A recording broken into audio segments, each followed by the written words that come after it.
Here's an overview of the source code for example 2. First off, we have the controller, the model, and the view. And inside of the view, we have the MyWindow class.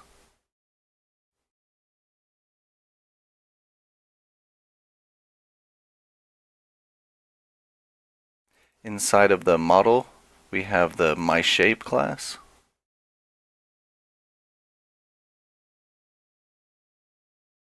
We also have the MyRect.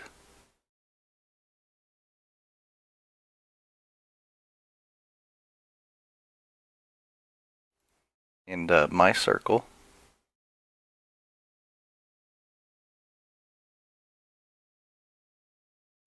In addition, inside of the controller, we have the Add Button Listener,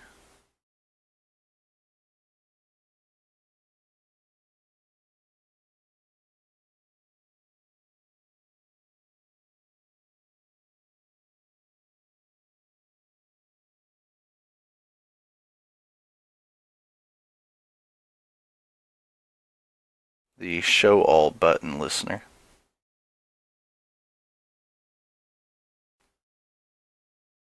And finally, we have the main.